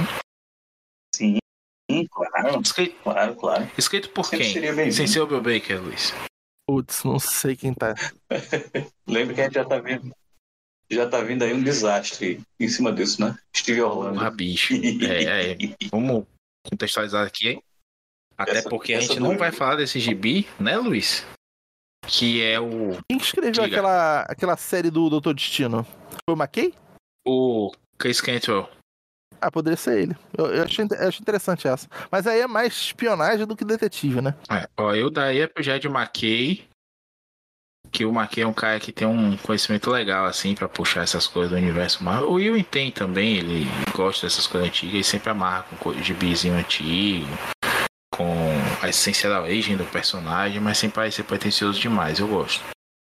Mas eu acho que o McKay tem uma pegada mais legal com isso. Pelo que ele tem feito no Doutor Estranho, a própria menina da morte do Doutor Estranho é uma investigação proceduralzinha, assim, bem legal, que vai por outras realidades e tudo mais. Eu acho bem bacana aquilo ali. Sabe uma pessoa que faltou aí, poderia ser também no grupo? Porque, assim, teoricamente, trabalhou como detetive o Luke Cage já. O Cavaleiro da Lua, no caso a Vespa está trabalhando como. Faltou a Jessica Jones, que ela é detetive mesmo e foi vingadora. A Mystic Knight, como vocês falaram também, ó. Apesar de que eu gosto muito daquela ideia da Mystic como uma oráculo da Marvel, né? Ali organizando os personagens, no nível da rua. Pena que essa coisa não doeu muito, né? Foi bem corrida essa ideia dela como meio que uma agenciadora, achando o herói certo para cada casa ali. Acho que é herói de aluguel mesmo, o gibizinho dela, né? Ela pega ali o nome. Bom, tem o Mark Waid também, né? O Mark Waid seria bom num gibizinho desse. Ele chegou a fazer o gibi da SHIELD, ele tentando introduzir no universo Marvel o Coulson, mas esse papel acabou ficando forte pro Jason Aaron. É lasca. Mas vamos lá. Eu vou falar aqui agora de um outro gibizinho também, que já saiu aqui no Brasil. Eu não sabia, o Luiz que me mandou a dica, né? Que é o Vingadores Guerra Através do Tempo. Esse é um gibizinho que é outro que não muda nada. Eu tive que reler também para lembrar. Me reforçou também, Joel, a sensação que eu tive na época, que é um gibizinho que vai do nada para lugar nenhum. Mas, sim, em si, ele mantém uma coesão bem legal. Eu tava comentando outro dia no grupo lá do pessoal do MBB que o que vende é o novo gibi velho, né? Que é o gibi que é novo, mas que tem cara de velho, que parece que foi lançado naquela época, que se aproveita de uma cronologia específica. A gente tem aí essa linha, né, que a gente chama de retira dos artistas da Marvel, que pega, por exemplo, uma mini agora do Larry Hama, mostrando o Logan como caolho lá em Madripoor. A gente tem essa simbionte Homem-Aranha, que é histórias da época que o Aranha tava com o simbionte. Gibi do Maestro, né? Gibis de vários personagens, assim, em momentos específicos do tempo. Até do Sr. Tiatema teve gibi recentemente. A gente comentou a primeira edição num dos pilhas. E esse aqui não é bem é uma época específica, evoca esse passado, mas tem outras pretensões. Foi mais uma comemoração daí da época, né, do aniversário dos Vingadores. É escrita, e aí assim a grande curiosidade da história, é escrita pelo Paul Levitz e desenhada pelo Alan Davis. O Alan Davis dispensa comentários. A pessoa tem que ser muito maluca, não ter nenhuma noção de gibizinho pra não gostar do Alan Davis. É um cara que tem essa pegada, como eu falei, né, de fazer coisas grandiosas, saber fazer. Hoje, nesse dia que a gente tá gravando aqui, aquele perfil no Twitter, The Claremont One, tava comentando inclusive isso, né, como o Claremont adorava trabalhar com o Davis e dizia que não importava o que ele pensasse, o Davis ia entregar exatamente o que ele queria ou até melhor. E o Alan Davis tem isso, você pega o Excalibur dele com o Claremont, depois ele segue sozinho, ele escreve legal. Eu gosto de muita coisa que ele escreve também, né? Tipo aquele Liga da Justiça, o Prego, o outro Prego. E uma coisa ou outra ali que ele faz também de vez em quando eu sigo só porque é ele aqui, Quarteto Fantástico, o fim. Naquela época que a Marvel tá lançando um monte de gibi, o fim dos personagens. Tem uma edição, você acha scan fácil disso até, que é a edição 1. Saiu só o lápis dela, com os textos, os balões de texto, né? Mas não tem cor, não tem arte final nem nada, é só o lápis do Alan Davis e é um negócio maravilhoso. Se vocês lembram, tem página dupla de uma estação espacial, né? É maravilhoso aquilo ali. E o Levitz, todo mundo deve lembrar, né? Quem tem pelo menos mais de 35 anos aí, Paul Levitz foi da DC por muito tempo, nunca tinha escrito nada da Marvel, até porque ele chegou a ser editor-chefe. Não sei se ele chegou a cargo de presidência da DC. Chegou, né, Joel? Tu lembra? Sim. Ele foi o cabeça da DC décadas, durante, né? Eu acredito que uns 20 anos ou mais. 20 anos ou mais. Tanto é que ele pro bem ou pro mal, ele se indispôs, né? Foi ele que se indispôs com... Quer dizer, ele, não diretamente ele, mas ele estava no comando quando teve aquele problema do Alan Moore com a DC. Também foi com ele que gerou aquele atrito no final dos anos 90. Porque ele não aceitou a proposta que era do Wade, do Morrison, do Tom Peyer e do Mark Millar para renovar, né? O Superman. Isso. Eles queriam fazer um trabalho radical com ele para acabar com o casamento com a Lois e tudo mais, que a proposta era que a cada mês, todo mês, toda edição do Superman ia ser Superman, o filme de 1978. Quer dizer, não ia ser nunca, né? Não ia ter como, até porque você é tipo, vamos lá, como se fosse uma feijoada ou uma lasanha. Você não pode gostar como for, mas você vai comer todo dia, pô? Não tem como. Seja feijãozinho com arroz. Aí eu lembro que teve esses atritos. Aí teve esse atrito dele, tal. Mas ele teve muitos acertos na DC. Sendo que o que ele realmente é lembrado é a Legião dos Super-Heróis. É a coisa que ele é mais lembrado, que ele realmente acertou muito também, junto com o Kid Giffen, saudoso Giffen. Mas assim, o Levitz, ele é das antigas. Não tem como. Ele nunca conseguiu se modernizar. E ele sabe disso e ele não tem problema com isso. Quem é fã dele sabe. Ele é um cara das antigas. Ele é um roteirista que ele tá... Não é que ele tá datado. É que ele tem aquele estilo mesmo e acabou. Não é nem datado, que ele não consegue sair daquilo. Ele poderia até tentar, mas ele não consegue. Isso enquanto roteirista. E aí, se você me permite, Maurício, eu devo confessar com um peso no coração que eu não gostei dessa mini. Eu não gostei desse material. Esse Vingadores Guerra através do Tempo. Eu não gostei porque é o seguinte: o Levitz, ele caprichou muito na reconstituição histórica, vamos chamar assim, dos Vingadores do Stan Lee e do Jack Kirby. O Alan Davis caprichou mais ainda e pra mim não funcionou porque, assim, por mais que eu goste daquelas histórias, elas são meio que... Você tolera algumas coisas do período justamente por ler naquela época. É como você pegar um desenho da infância que você olha seu ou de uma criança da sua família, você acha aquilo massa porque foi feito pela criança naquela época. Se você pegar um adulto e tentar refazer aquilo ali, você diz, não, que é isso? Aí não sei, cara, não bateu não, né? Eu achei tão... sei lá, não funcionou não pra mim. Né? Eu acho que de certo modo é isso mesmo, sabe? Vale pela comemoração, pela ideia do Levitz finalmente escrevendo algo pra Marvel, tendo um baita desenhista ali do lado. A história serve em alguns momentos como um complemento, né, de história antiga. Ela começa ali mais ou menos não, após a Vingadores 11, né? Estão voltando de uma missão ali no México e tudo mais. Isso. E até conferi aqui, eu tô com aquela Mighty Marvel Masterworks, que é o formateco da Marvel, né? Que agora a DC tá imitando também, que vai até justamente a número 10. Eu comprei a primeira aqui pra ver qual é o material. Não tem extra nem nada, é bem o iniciozinho. A gente comentou dessa fase, né? Quando a gente falou aqui no Avante Vingadores, lá com o Luigi, né? Eu já mencionei aqui hoje. Dos Heróis Mais Poderosos da Terra, do Joe Casey. É uma época que dá pra você colocar muita coisa ali no meio, né? Porque, primeiro que muita gente não leu, só viu muita imagem e acha que leu, e aí diz assim, mas não sabia que tinha acontecido isso. Você não leu, pô.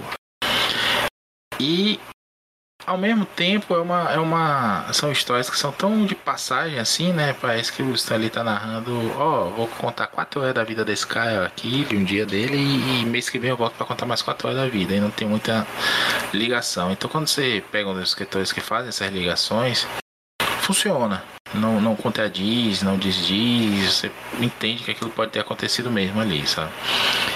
E a história basicamente como eu falei, vai nada pra lugar nenhum, porque ela não é pretensiosa, não é, mas ela também não tem tanta ligação entre os fatos. Parece que é mais importante mesmo, aí o Joel tá completamente certo. É mais importante mesmo mostrar que conhece os fatos ali, ligar, aparecer uma tia May, o Capitão América salvando a tia May. Aí a Betty Brant tá acompanhando o jornal e daqui a pouco o Peter Parker aparece também. E aí vai mostrando várias referências a outros personagens da Marvel daquele momento. Faz uma mençãozinha de alguma coisa. Não, o Thor tá no seu olho assim. Aí o Tom Brevoort, né? Lembra que é editor. Que coloca lá os asteriscos emulando o gibi antigo. Dizendo, isso aconteceu no Total, de tanto. Isso aqui foi assim. O Homem de Ferro tá com essa armadura agora porque ele pegou assim, mudou, acabou de lutar com o Mandarina, Homem de Ferro tanto, Tales of Suspense tanto. Enfim, agora essa emulação também é parcial. Veja, há uma crítica até, né? Eu tava dando uma olhada na internet em alguns outros reviews, muita gente comentando que não gosta de como o Levitz caracterizou a Vespa tá dando em cima de todo mundo, mas isso é um fetiche da época, a personagem é assim na época, não tô dizendo que tá certo nem nada, é o que o Joel disse, né? Na época a gente tolera, a gente entende que é assim, a gente releu uma história. Hoje lembra, né, que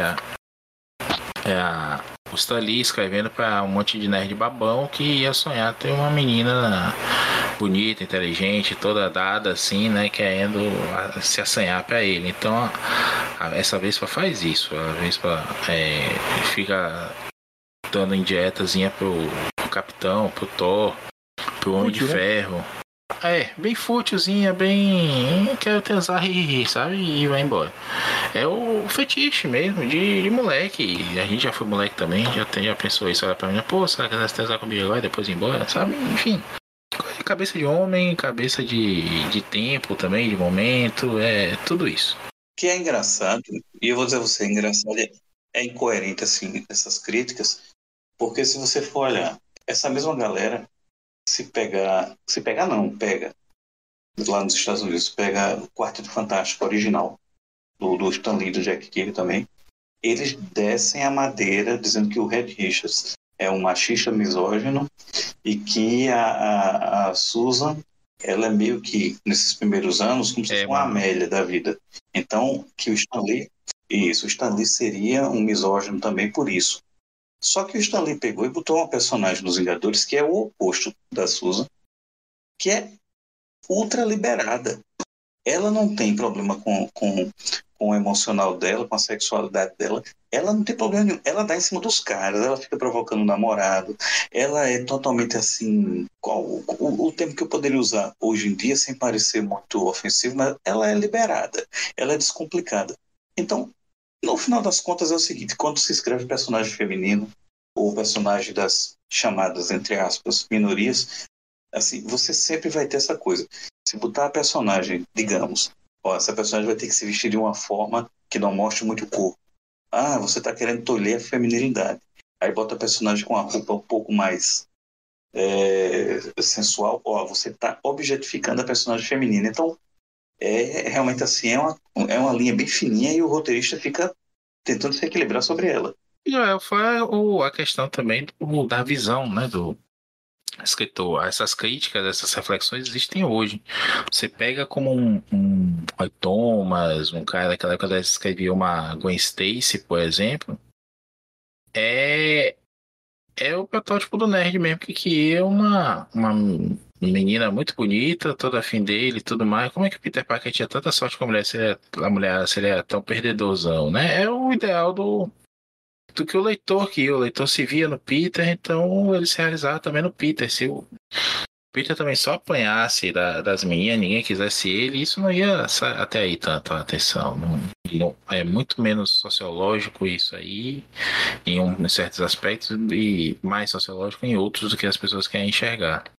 Não estou defendendo, repito, estou tentando olhar com os olhos da época e dizer que isso hoje não pega bem, tanto que não pegou com esse gibi dos Vingadores. Houve muita crítica aí em alguns reviews, eu vi no YouTube, vi naquele Adventure in Poor Taste, né, que a gente vê sempre aí nos comentários as iniciais, a IPT, que é um site bem referenciado pelas próprias editoras nas críticas, e colocam cortes dele aquelas falhinhas não, né? Aquelas falas pequenas assim, é um gibi como nenhum outro. Eu acho que a gente tem que olhar com o olhar da época sim, mas não pode ficar em cima do muro desse jeito, porque, de novo, emula aí na quantidade de citações, de asteriscos, né? Emula na capa parece que é um gibi da época mesmo.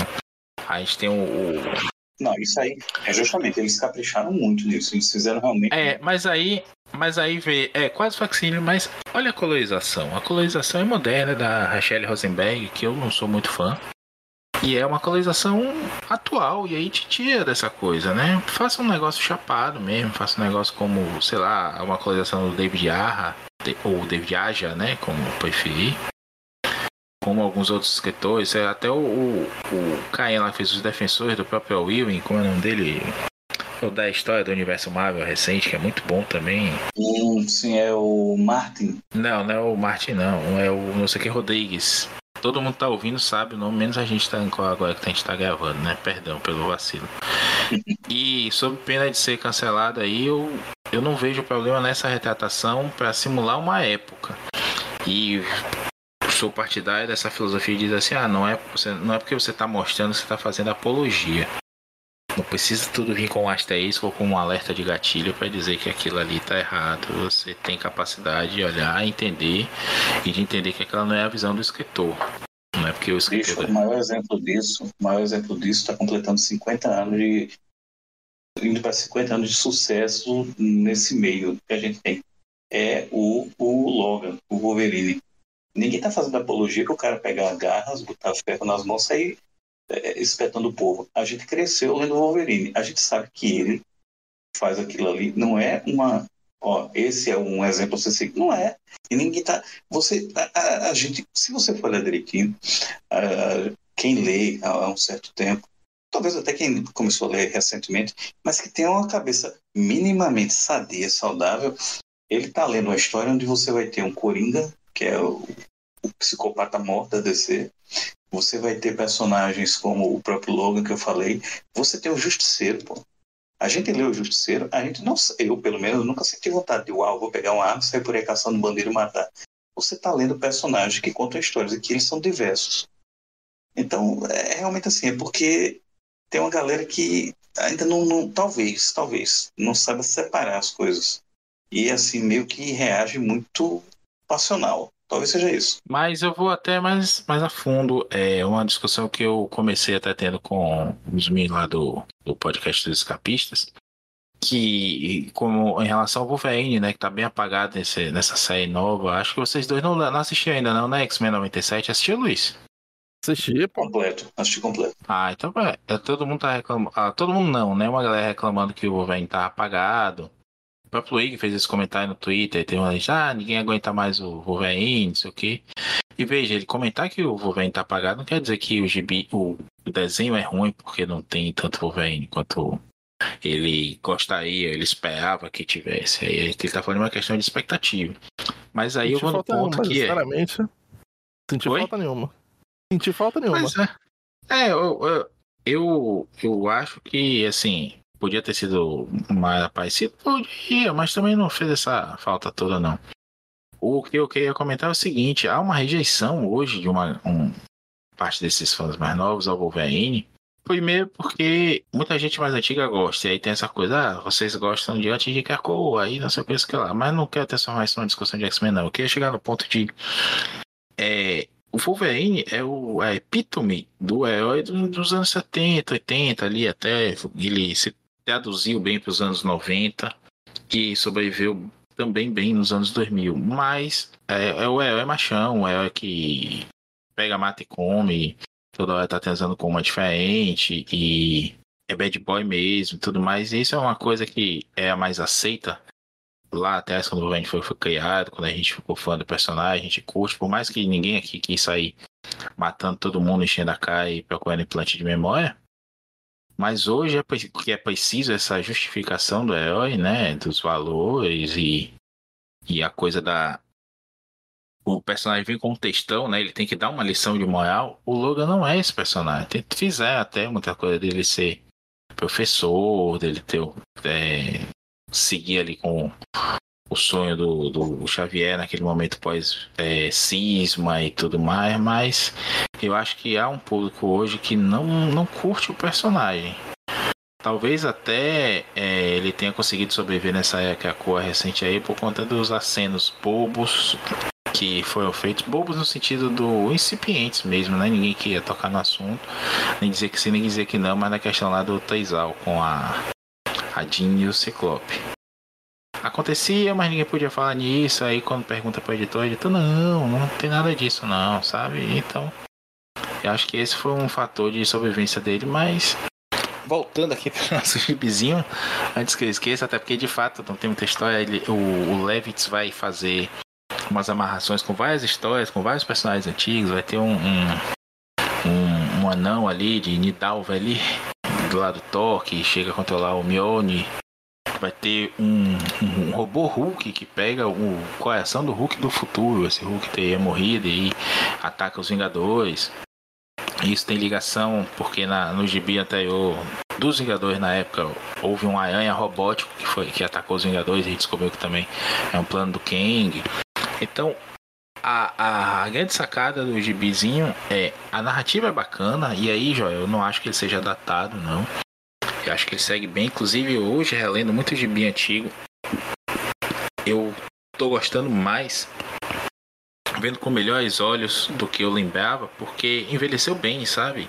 É dinâmico, conta a história, respeita a caracterização do personagem, a história anda pra frente. Te faz querer ler a próxima edição. Eu tô lendo aqui, acho que eu comentei isso num pilha. Tô lendo o gibi dos G.I. Joe desde o começo lá da Marvel, as 155 primeiras edições da Marvel. E eu pensei que ia ser datado, somente o comecinho, mas não, você vê ali que eles estão tentando encaixar, entender o que é que vai ser o gibi mesmo, né? Experimentando uma coisa ou outra, algumas inconsistências aqui e ali. Personagem que some, personagem que entra do nada, porque tem que vender o boneco que saiu naquele mês, enfim.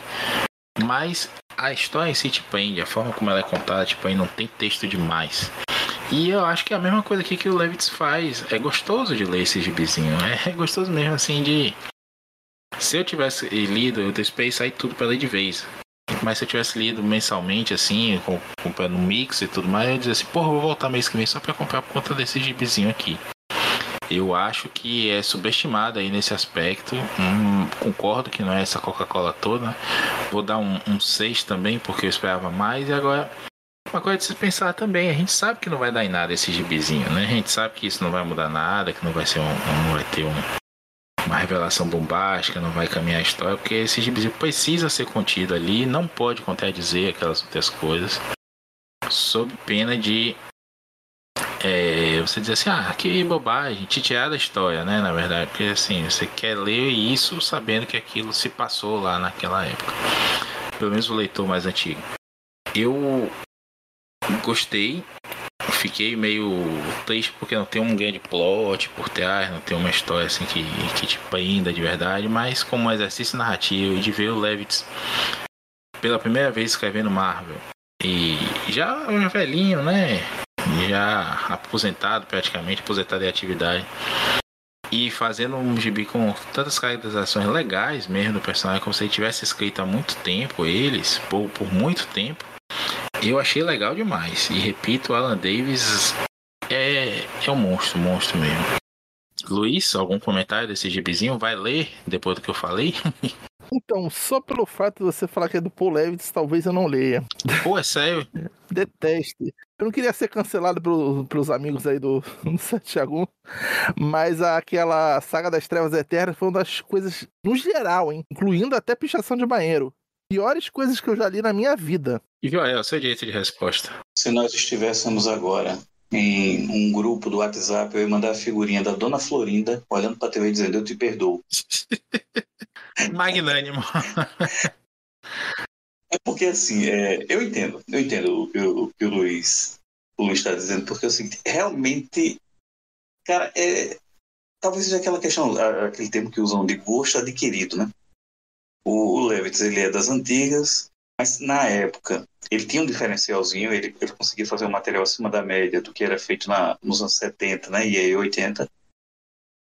Tem um material dele que eu não gosto muito da Legião, que é posterior a esse da Saga das Trevas Eternas, que é o volume 3. Ele começa com o Giffen, mas depois fica com o Greg LaRocque, com o Steve Lighter, e depois o Giffen retorna. No geral, eu não gostei dessa fase também. E, assim, talvez eu entenda o que o Luiz está querendo dizer, porque o Levitz, em alguns momentos, ele fica meio travado, é aquela coisa meio sem sal. Mas, na Saga das Trevas Eternas, bicho, eu tenho pra mim... Primeiro porque eu li na infância, com talvez... Acho que eu tinha 10 anos, 11. Não, acho que eu tinha 11 para 12, quando saiu aqui pela Abril, nessa faixa. Eu tinha de 10 a 12 anos. Foi a idade ideal para ler. Eu achei aquilo a coisa mais sofisticada do mundo, porque eu era acostumado com os super amigos da TV, né? O desenho animado. Aí você vê uma história daquela, para mim na época era sofisticada.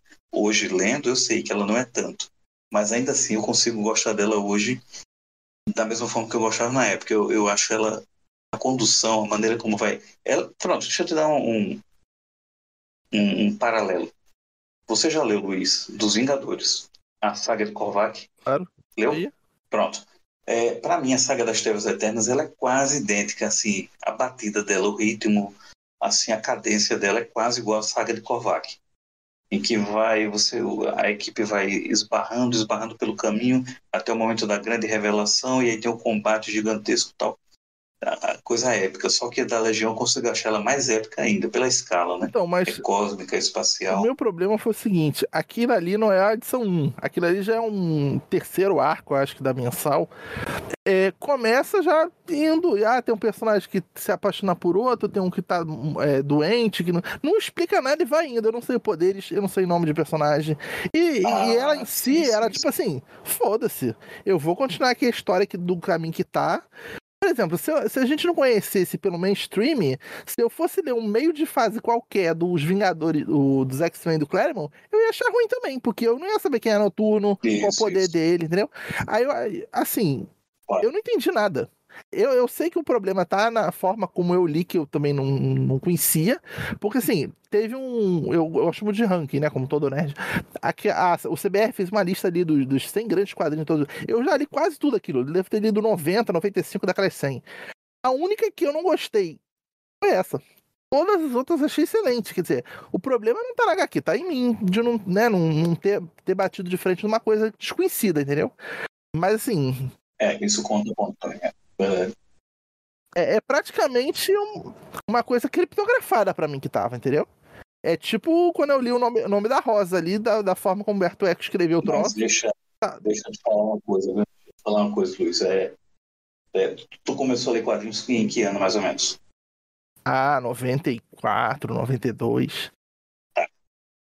Nessa parte aí, em 94, e aí o Maurício acho que vai concordar, já estava em voga essa coisa de tentar ao máximo deixar reader friendly, né, amigável para o leitor, de ser coisas assim que já estavam começando por aí isso, mas cara, anos 70 e 80, vou dizer a você, era disso a pior.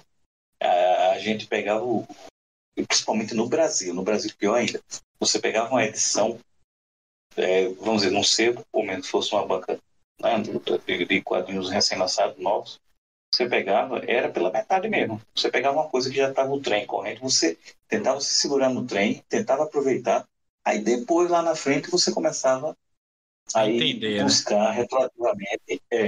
Aí tinha um pouco disso. O fez uma analogia.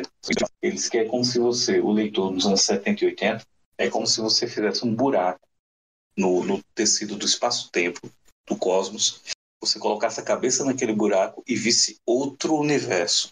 E aí quando você olha, aquele universo as coisas não estavam paradas esperando você chegar, agora vamos começar. Não. Quando você colocava a cabeça que olhava ao redor, você via tudo acontecendo. Sim, mas o que é isso que está acontecendo? Era mais ou menos isso, nos anos 70 e 80. Você pegava o trem correndo, você tentava se segurar e tentava descobrir que vagão é esse, está indo para onde? Realmente é complicado. Eu acho que existe uma questão de expectativa e de necessidade do entendimento mesmo. Nada perto do que a gente tem hoje desses leitores mais recentes. Até porque o reader friendly e tudo mais, as mudanças todas que aconteceram, essa necessidade de completude, né? De novo, assim, se hoje eu comecei eu tenho uma coleção que começou do número 150 do Homem-Aranha 115 do Homem-Aranha da Abril com capa do Todd McFarlane e o Escorpião atacando o Aranha. E aí eu comprei a 115 e gostei, eu fui na banca de novo, só tinha 118. Eu disse, vou comprar, depois eu vejo se eu acho a 116, 117. Hoje você tem uma galera que não compra, diz assim, mas só tá em promoção o volume 3, o 1 e o 2 estão R$200, cara, não vou comprar. A gente compra, sabe por quê? Porque vai que lá na frente a gente acha de novo, né, barato, porque lá na época, antigamente a gente comprava no sebo e dizia assim, pô, só tem a 4 e a 5, vou levar, quem sabe no outro sebo aí dou um rolê e acho na 1 e a 2 e a 3. Mas se você fosse na outra semana no outro sebo e achasse a 1 e a 2, você, porra, deixei passar a 4 e a 5 e agora? Podia ficar... E era parte da diversão, viu? A parte da diversão, Eu tô dizendo pra você, eu não lia Odisseia Cósmica e me recusei a ler Scan também, senão um dia eu vou achar esse gibi sim. Eu lembrei uma vez pequeno lá na Estação da Lapa aqui em Salvador, chegando lá, tinha vários sebos lá, e cheguei lá e tinha Ronin do Frank Miller toda, assim, nunca tinha ouvido falar, assim, eu vi, alguém comentou e tudo mais, mas não sabia do que se tratava, mas, pô, Frank Miller tá completo, eu vou levar, sabe? Outras edições também, faltou só um número, eu vou levar, quem sabe, vai lá na frente, vem, eu acho o resto, enfim. A gente tinha muito isso. Hoje o leitor, que tem muito fácil, pô, você compra na Amazon, você compra na estante virtual, você compra em sebo, online, enfim, o baixa o scan também, né, não precisa nem comprar. Hoje é muito do ter, não do ler. Perdão. Essa coisa aí que o Luiz fala, eu só discordo disso, porque eu entendo aí que há uma questão de expectativa de entendimento, beleza. Mas na época não se tinha também esse conceito de arco, né? De um evento que começa aqui, hoje a gente tem a edição alfa, a edição ômega e tudo mais. Vai ficar tudo explicadinho, ainda vai ter os spin-offs todos com recapitulações e tudo mais. Naquela época é esse hard mesmo que o Joel tava falando, então... Eu li, eu não sou fã da Legião, na verdade eu tento gostar, já tentei, assim, Jamerson, me desculpe, já tentei seguir suas dicas, não consegui gostar tanto, não me diz muito, acho que eu tô quase igual ao nosso amigo Malvelovich, que não desce mesmo gibi de sidekick, apesar de gostar de algumas coisas, mas Legião eu não consigo gostar, Novos Titãs também, talvez sidekick da DC seja o problema. E... Talvez. Diga. Talvez, Maurício, isso seja um reflexo, e aí você está de novo anos 70 e 80, Brasil principalmente, era semelhante com TV. A menos que você tivesse um videocassete na época, você não costumava assistir o filme do começo ao fim quando estava na TV, não. Você pegava o filme, às vezes, na segunda parte, já depois do segundo comercial. E a gente era acostumado a assistir filmes com as reprises. Agora eu consegui assistir do começo. Mas talvez a gente tenha sido até meio que educado a isso pelas circunstâncias. Até hoje. A gente se acostumou. Até hoje, eu tenho um monte de filme que eu nunca vi todo. Isso. Que é impensável. A galera hoje em dia, não, tem que começar do início da primeira cena para ver até o final. É absurdo. Como é que eu vou entender um filme se eu não vi o começo? É uma coisa que eu tava comentando. Né? Mas a gente... Eu tava comentando com o Luiz, não foi, Luiz? A gente falando lá de ordem de leitura e tudo mais. Que eu falei assim, porque tem muita gente que faz a ordem de leitura assim, esse gibi aqui de 2014, tipo o Surfista Prateado, a escuridão, né, do Donny Cates lá, isso se passa antes do Surfista, não lembro, tô chutando aqui, acho que não é isso não, antes do Surfista vir pra Terra, então vou ler isso antes de ler Quarteto Fantástico, A Chegada de Galactus, esqueci agora qual é a edição. Não, velho, leia na ordem que foi publicado. Até porque quando você pega um Donny Cates com Todd Moore que vê isso assim, pô, mas naquela época o surfista era mais assim, mais assado. Não existe uma grande linha, né, um grande fio narrativo contando esses personagens de 1960, 1920 pra cá. Então é melhor você entender a evolução da percepção dos escritores, dos leitores, dos editores, das editoras. sobre ele do que você ficar tentando traçar uma ordem cronológica absurda que não existe, não adianta você forçar isso. Diga, Luiz. E ordem de leitura, assim, é uma coisa complicada. Eu lembro, por exemplo, naquela do morcego agora que tá saindo, tem uma edição especial, acho que foi algum showcase que saiu, que o nome é Como Bane Invadiu a Mansão. Quer dizer, aquilo ali teria que... foi escrito não sei quantos anos, porque é um furo na história, né? E aquilo ali teria que ser entre a Detectives não sei o que e a Detectives não sei o que lá. Tipo, precisa ler naquela ordem exatamente. Tem coisas que acontecem paralelamente. Entendeu? Principalmente Batman, que tem 2 mensagens, Superman, mesma coisa. Então, a 400 de uma se passa ao mesmo tempo da outra. Você pode ler 10 edições seguidas que não tem influência, essas 10 antes da próxima da outra. Você não precisa ler intercalado. A Panini, por exemplo, está publicando intercalado porque ela está seguindo uma cronologia, por exemplo, na saga do Homem-Aranha. E o pessoal critica também que não precisava publicar o Peter Parker, né? A Spectacular e a Team Up, porque não são tão boas e tal. Sim, eu também sou a favor, eu entendo. O que eu tava falando contigo naquela hora lá sobre o negócio do surfista, que, tipo, tem toda uma ordem do... Quando você procura, por exemplo, no Marvel Wiki, em guias de leitura, tem todas as histórias, né? O cara te situa onde aquilo ali seria. Essa foi isso eu acho 35 legal. anos depois, se situa nesse momento aqui. Porque, por exemplo, essa própria Epic do surfista que eu tô lendo, ela... se eu não me engano, tem a primeira são as aparições do Galactus, né, no Quarteto Fantástico e tal. Aí depois a segunda seria a primeira mensal dele, que era do Stan Lee. Essa agora é a segunda série do Surfista, que é uma edição só. O V2, que só tem uma edição que é uma especial. E que tem também 64 páginas, 84 páginas, coisa assim. Recapitula uma porrada de coisas, quer dizer, você não precisa ter lido nada. Você podia ler aquela ali que você vai entender. Aí quando começa o V3 do Surfista, que aí sim a Epic é quase toda disso, ela recapitula outras coisas, e ao longo das histórias ela vai contando, isso aqui se passou entre isso e aquilo. Então, assim, é o universo, né? É uma parada infinita de possibilidades. É que nem em que você pode encaixar qualquer história, né, no meio. O Surfista teria tido 100 e poucos anos quando chegou à Terra lá, desde que ele fez o pacto e tal. É a mesma coisa do Hellboy. O Hellboy só comprova a tese que tu tá falando, e também que não precisaria ler em ordem nenhuma. Tem, claro, um fio condutor ali, que seria o que a Mitos publicou agora do Omnibus, sem ser o de história curta, o outro. 1 e 2, claro, o 3 e 4 se passa depois, mas assim, todo o resto você pode ler de qualquer jeito. É porque o Hellboy foi de 1990, mas ele é da Segunda Guerra. Então, assim, qualquer história ali... nunca vai ser completada. Eu acho que só, sei lá, com a morte do autor aí, não sei se outra pessoa vai escrever. Mas assim, sempre vai ter algum... em agosto de 75, onde estava Hellboy? O Mignola escreveu alguma coisa sobre agosto de 75? Não. Quer dizer, influencia isso na história? Não influencia, né? Acho que não tem uma importância muito grande.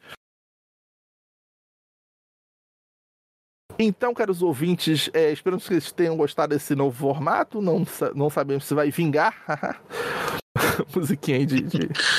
Essa você tava pensando a semana toda, fala a verdade. Não, pensei agora.